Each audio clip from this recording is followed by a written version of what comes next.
They say that history usually begins on the banks of fertile rivers. It begins in the soft silt of the Nile, or the muddy banks of the Euphrates. But the story of the greatest superpower the ancient world had ever seen did not begin in the water. It was born from stone, wind, and hardship. This is the Iranian Plateau, a land trapped between the roof of the world and scorching deserts, where survival itself is an art form. To understand the rise of the Persians, we must travel back 2,500 years to the 6th century BC. The map of the known world was fragmented. To the west, the Greek city-states were squabbling amongst themselves. To the south, Egypt lay in the shadow of its pyramids, dreaming of its past glory. In the center, the great city of Babylon sat behind its massive walls, growing fat on the wealth of Mesopotamia. But in the east, behind the Zagros Mountains, the wind was changing. At that time, these highlands were ruled by the Medes. Their capital, Ecbatana, was a fortress of 7 walls, each painted a different color, a symbol of their dominance. Living in their shadow, in the parched southern region of Persis, were their cousins, the Persians. The Persians were vassals. They paid taxes to the Medes, they fought in Median armies, and they lived simple lives. Their leaders claimed descent from a legendary ancestor named Achaemenes. They were not city builders. They were semi-nomadic. It was said that a Persian boy was taught only 3 things: to ride a horse, to draw a bow, and to speak the truth. But destiny has a way of favoring the unlikely. The fate of these simple horsemen was about to change because of a dream. Legend tells us that the Median king, Astyages, had a nightmare. He saw a vine growing from his daughter's womb, a vine that spread until it covered all of Asia. His priests, the Magi, interpreted this with trembling voices. The son born of your daughter will destroy your empire and rule the world.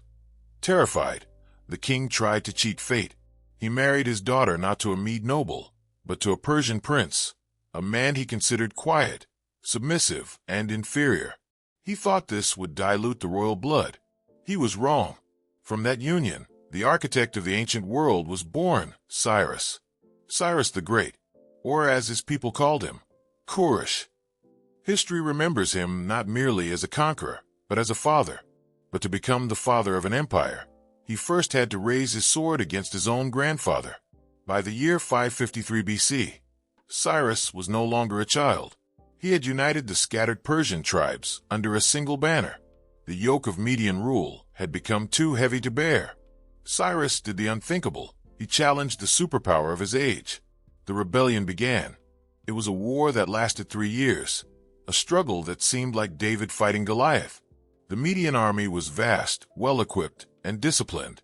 But Cyrus possessed a weapon sharper than any bronze sword. He had charisma, and he had the loyalty of men who were tired of tyranny. The decisive moment came on the plains near Pasargadae. The Median king Astyages marched out to crush his rebellious grandson once and for all. But the rot was deep within the Median court.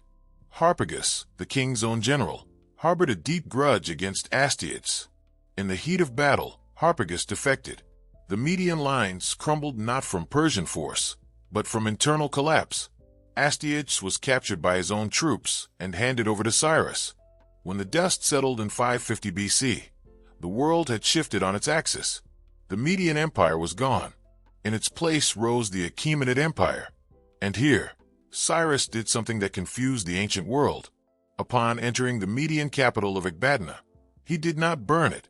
He did not enslave the population. He did not execute the bureaucrats. Instead, he absorbed them.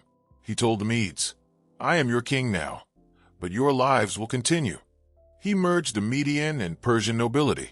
He took the administrative genius of the Medes and combined it with the martial spirit of the Persians. This was not just a conquest, it was a fusion.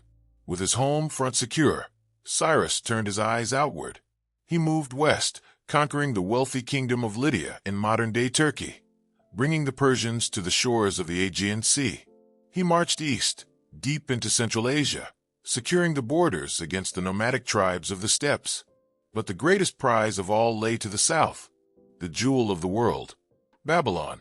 The year was 539 BC. Babylon was the largest city in the world. It was a place of dizzying splendor, with ziggurats reaching for the heavens and the legendary hanging gardens defying gravity. Its walls were so thick that a chariot could turn around on top of them. It was considered impregnable. But inside the walls, the city was rotting. King Nabonidus of Babylon had turned his back on the city's patron god, Marduk. He had neglected the religious festivals and alienated the powerful priesthood. The people were unhappy. They were waiting for a change. Cyrus knew this. He arrived at the gates of Babylon not as a destroyer, but as a liberator. However, the walls of Babylon were still a problem. No army could breach them. So, Cyrus used his mind instead of his might. He looked at the mighty Euphrates River, which flowed right through the center of the city, under the walls. He realized the river was both the city's lifeblood and its weakness. While the Babylonians were celebrating a massive religious festival, confident in their safety, the Persian engineers went to work upstream. In the darkness, they dug canals and diverted the flow of the river into a nearby marsh. Slowly, the water level of the Euphrates began to drop. It sank lower and lower, until it was merely thigh-deep. The Persian elite troops, the Immortals, waded silently through the mud of the riverbed. They slipped under the iron grates that had been carelessly left open by the reveling guards. Herodotus tells us that the city was so vast that while the outskirts were being captured, the people in the center were still dancing, unaware that their empire had just ended. By morning, Babylon was Persian. There was no looting, no burning of temples. Cyrus walked into the city and declared himself the chosen one of Marduk. To cement his rule, he issued a decree, inscribed on a clay cylinder that we can still see in museums today. The Cyrus Cylinder.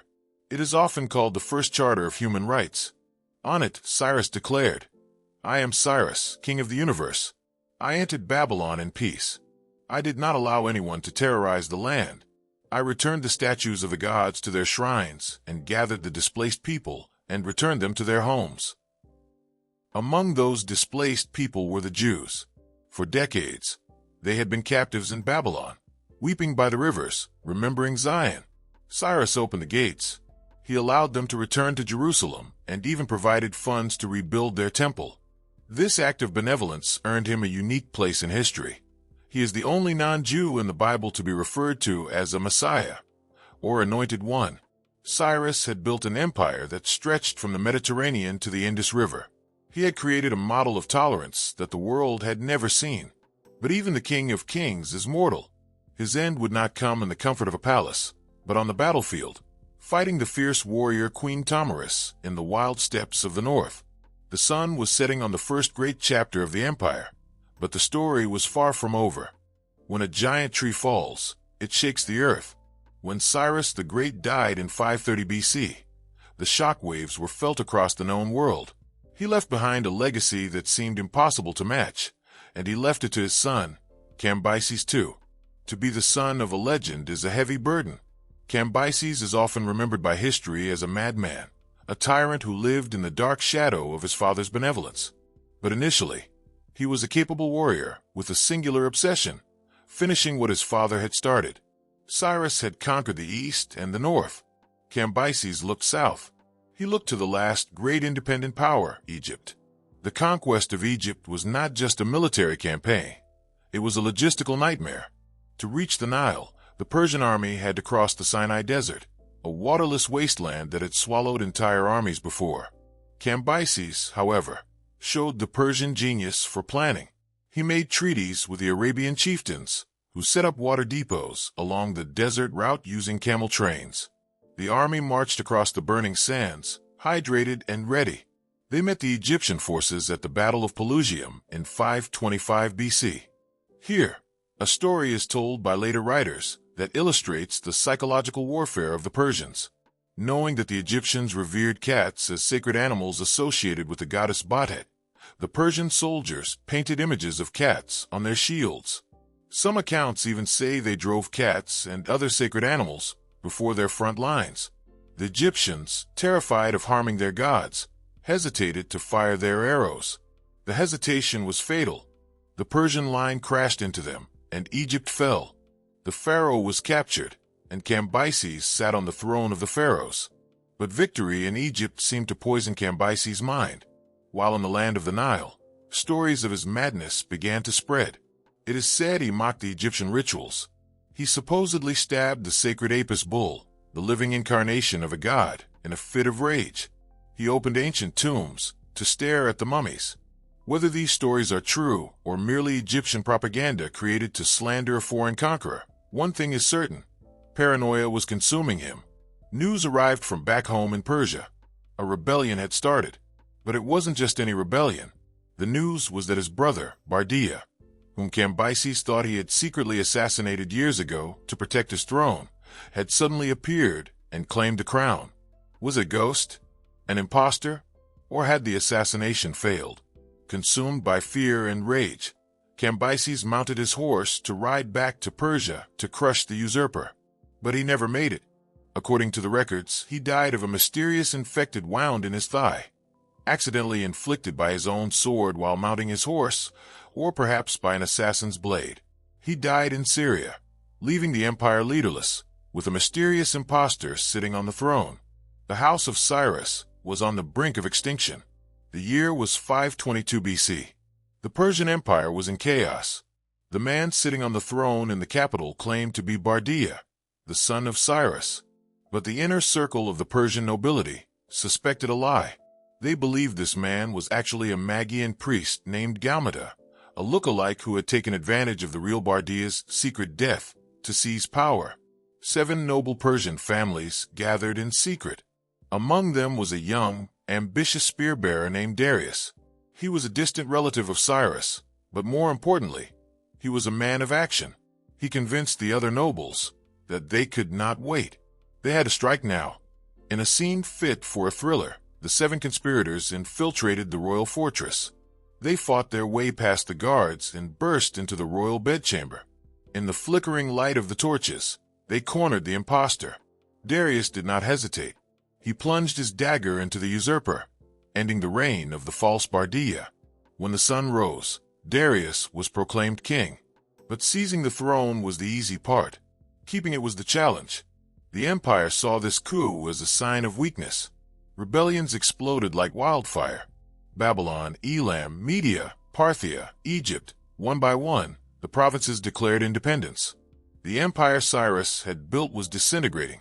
Darius spent the first year of his reign in the saddle. He moved his armies with lightning speed, striking down one rebellion after another. He fought 19 battles in a single year. He defeated 9 lying kings. When the dust finally settled, he had reconquered the entire empire. To ensure no one would ever question his right to rule again, Darius ordered a massive propaganda monument to be carved into a sheer cliff face at Mount Behistun, high above the ground, where no human could deface it. He commissioned a relief showing himself standing tall, with the rebel kings bound in chains before him, and the god Ahura Mazda hovering above, blessing his reign. The inscription was written in 3 languages: Old Persian, Elamite, and Babylonian. It was a message to eternity. I am Darius, the great king, king of kings. By the grace of Ahura Mazda, I am king. With peace restored, Darius put down his spear and picked up the stylus. He realized that an empire this vast could not be ruled by a warrior alone. It needed an administrator. He divided the empire into 20 provinces, called satrapies. Each was ruled by a satrap, a governor who was responsible for collecting taxes and enforcing the law. But Darius knew that power corrupts. To prevent these satraps from becoming too powerful, he created a network of royal spies known as the King's Ears and the King's Eyes. These officials traveled the empire unannounced, auditing the accounts and reporting directly to Darius. Fear and order were established. The chaotic conquests of Cyrus were now a functioning machine. A body needs blood to survive, and an empire needs movement. Darius understood that to rule a territory stretching from the Mediterranean to India, he needed to shrink the distance. He needed to move information, armies, and money faster than his enemies could imagine. His solution was an engineering marvel, the Royal Road. This highway stretched over 1,600 miles, from Susa in Persia to Sardis in Anatolia. It was not a mere dirt track. It was a paved, maintained road that cut through mountains and bridged rivers. But the road itself was only half the genius. The true innovation was the system that ran upon it. Darius established the world's first organized postal system. Every 15 miles along the royal road, there was a relay station. At each station, fresh horses and rested riders waited. When a royal messenger arrived, exhausted and covered in dust, he would pass his packet of letters to a fresh rider, who would immediately gallop off to the next station. Day and night, through storms and heat, the message never stopped moving. Herodotus wrote of these couriers. Neither snow nor rain nor heat nor gloom of night stays these couriers from the swift completion of their appointed rounds.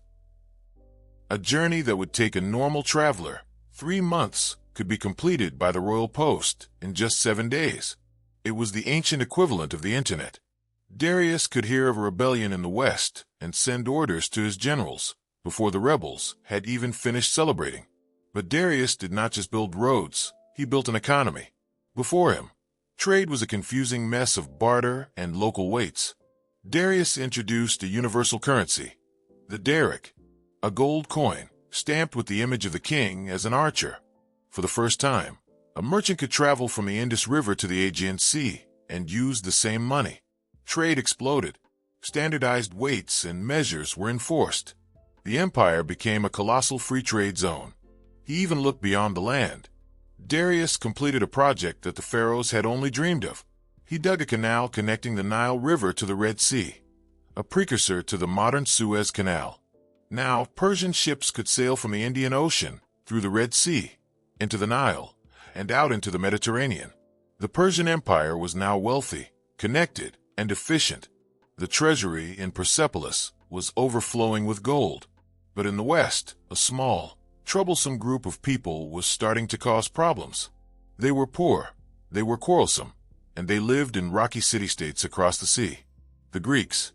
Darius turned his gaze toward Europe, setting the stage for a clash of civilizations that would define history. With the empire secured and the coffers overflowing, Darius wanted a physical manifestation of his power. He didn't want a fortress, he wanted a stage. In 518 BC, in the remote heartland of Fars, under the shadow of the Mount of Mercy, construction began on the most magnificent city the ancient world would ever see, Persepolis. It was not a capital of administration like Susa, nor a capital of heat like Babylon.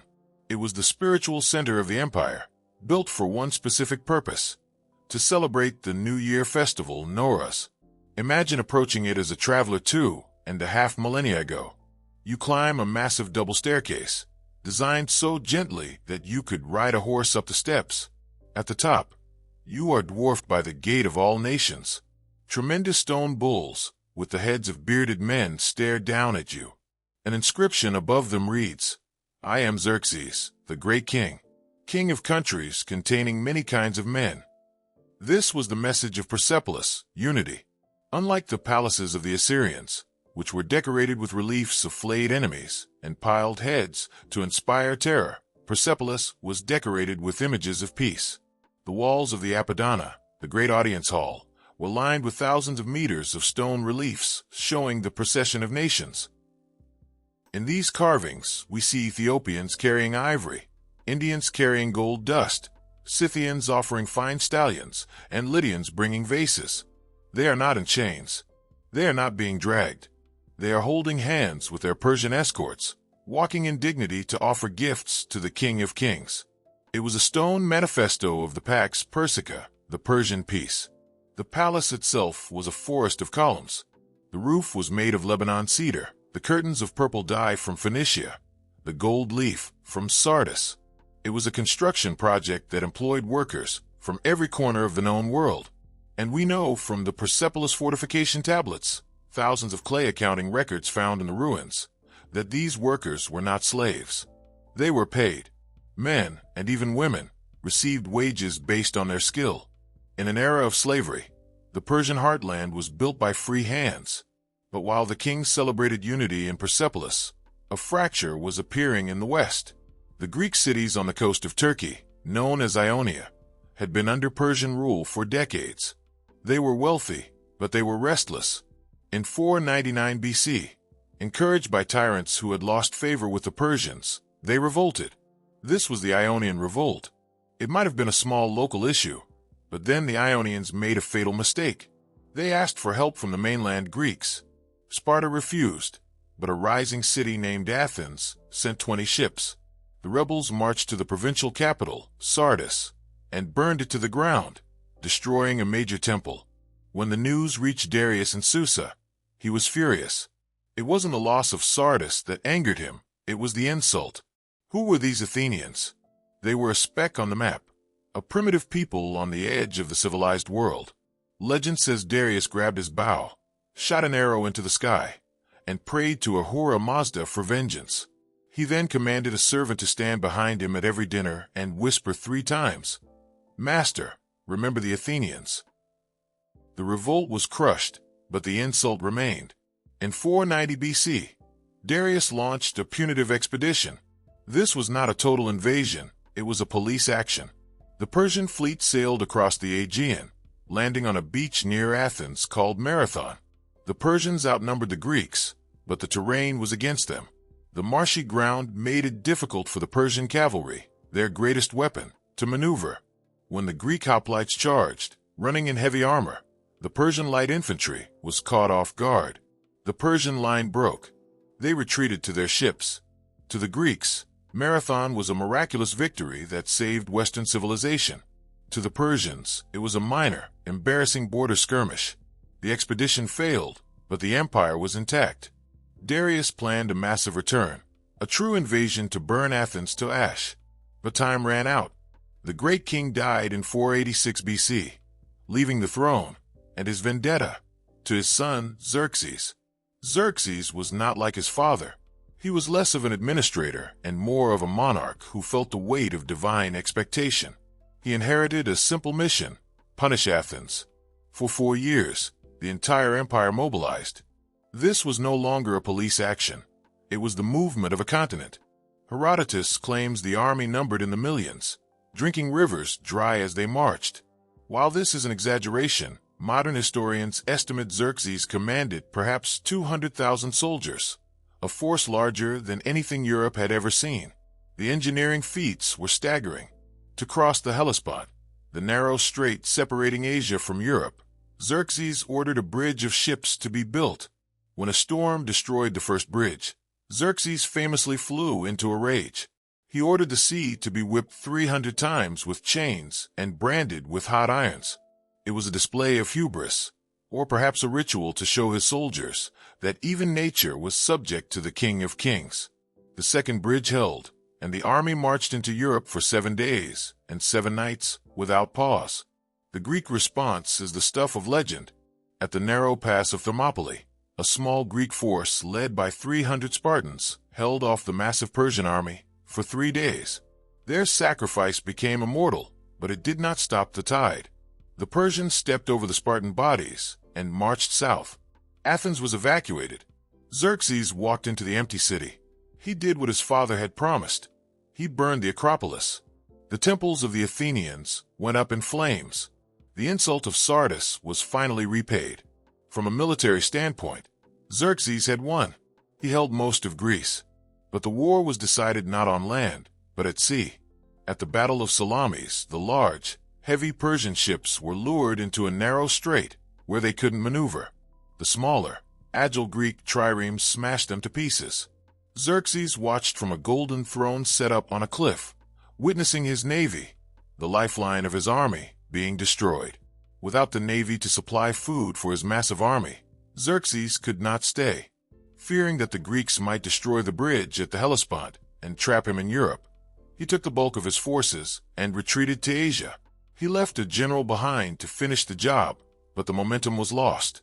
The following year, the Persians were defeated at Plataea, and the expansion into Europe ended forever. Xerxes returned to Persepolis. He would spend the rest of his reign focusing on building palaces and navigating the increasingly dangerous politics of the harem, turning inward as the empire began its slow, long decline. After the retreat from Greece, the Achaemenid Empire did not collapse. In fact, it remained the wealthiest and most powerful state on earth for another 150 years. But the nature of the beast had changed. The era of the warrior kings was fading. The era of the palace kings had begun. Xerxes, the man who whipped the sea, met a sordid end. He was assassinated in his own bedchamber by the commander of his royal guard in 465 BC. This set a grim precedent. The subsequent century became a blur of harem intrigues, poisoned chalices, and brothers killing brothers. The Greeks, now watching from across the water, described the Persian court as effeminate, a place of soft pillows and heavy perfumes, where the king was too sacred to be seen, hidden behind purple curtains. But this was a dangerous underestimation. The empire had shifted its strategy from conquest to diplomacy and bribery. Using their bottomless supply of gold, Persian kings began to fund wars between Greek city-states. When Sparta fought Athens, Persia funded Sparta. When Sparta became too strong, Persia funded Athens. They kept their enemies divided and weak without shedding a drop of Persian blood. This was the Peace of Antalcidas in 387 BC, dictated by the Persian king Artaxerxes to the Greeks. It was a masterclass in soft power. The empire was rotting from the inside due to corruption, yes, but its shell was still made of solid gold. To understand what held this diverse empire together for 2 centuries, we must look beyond the gold, to the fire. The spiritual glue of the Persians was a religion that would shape the future of mankind, Zoroastrianism. Centuries before Cyrus, a prophet named Zoroaster emerged from the steppes. He preached a revolutionary idea. The universe is not a playground for chaotic gods, but a battlefield between 2 cosmic forces. On one side was Ahura Mazda, the lord of wisdom and light. On the other was Ahriman, the spirit of destruction and lies. Human beings were not slaves to the gods. They were soldiers in this cosmic war. Every choice mattered. To be a good Persian was to follow the path of Asha, truth. Their motto was simple yet profound. Hamada, Hukta, Varshta. Good thoughts, good words, good deeds. The Persian kings believed they were the agents of Ahura Mazda on earth.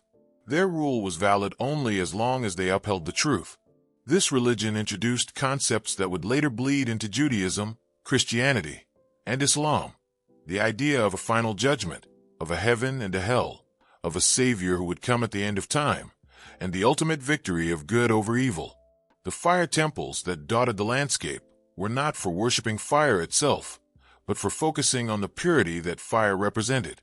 It was this moral clarity that gave the Persian administration its backbone. But in 336 BC, the cosmic balance shifted. A new king took the throne in Persia, Darius III. He was a decent man, a tall and handsome warrior, but he had the misfortune of ruling at the same time as a military genius who comes along once in a millennium. Across the Hellespont, a 20-year-old boy king named Alexander had united the Greeks. He did not want Persian gold. He wanted the Persian throne. He crossed into Asia, leading a highly professional army of Macedonians. Darius III underestimated him. He thought this was just another border raid. But Alexander moved with the speed of a cheetah. He won battle after battle. Granicus, Issus, the Persian satraps fell before him. Darius realized too late that this was an existential threat. The final showdown happened in 331 BC, on the dusty plains of Gaugamela, in modern-day Iraq. Darius assembled a massive army, perhaps 100,000 men against Alexander's 40,000.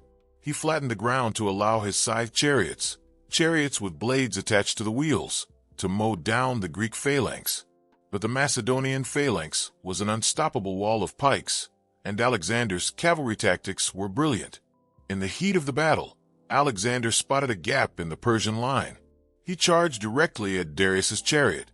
The King of Kings, seeing the Macedonian madman charging straight for him, lost his nerve. He turned his chariot and fled. Seeing their king run, the Persian army collapsed. The empire was not lost because of a lack of soldiers. It was lost because of a lack of leadership. Conclusion: the ashes of Persepolis. Alexander marched into the heart of Persia. He took Babylon. He took Susa. And finally, he climbed the great staircase of Persepolis.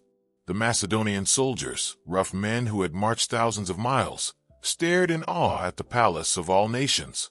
For a few months, Alexander acted as the new king of kings. But one night, during a drunken banquet, a courtesan named Thais suggested that Alexander should burn the palace. She reminded him of what Xerxes had done to Athens 150 years ago. "Let us light a fire," she said, "and avenge Greece." Torches were lit. Alexander threw the first one. The cedar roofs caught fire instantly. The purple curtains turned to ash. The gold melted. The magnificent library, containing centuries of Zoroastrian wisdom, was consumed. By morning, the jewel of the ancient world was a smoking ruin. Darius III was later found dead, betrayed, and murdered by his own generals. Alexander covered the body with his own cloak, mourning the man he had defeated. The Achaemenid Empire was over, but its legacy did not die in the fire. The Persian model of administration, ruling diverse peoples with tolerance, the postal systems, the roads, the bureaucracy, the garden designs, which gave us the word paradise, and the dualistic religion, lived on. It influenced the Romans, the Arabs, and the modern world. From the winds of the Zagros Mountains, they came. They built the world's first superpower upon the foundation of tolerance rather than terror. And though the palaces of Persepolis lie in ruins, the echo of their good thoughts, good words, and good deeds still whispers across the pages of history.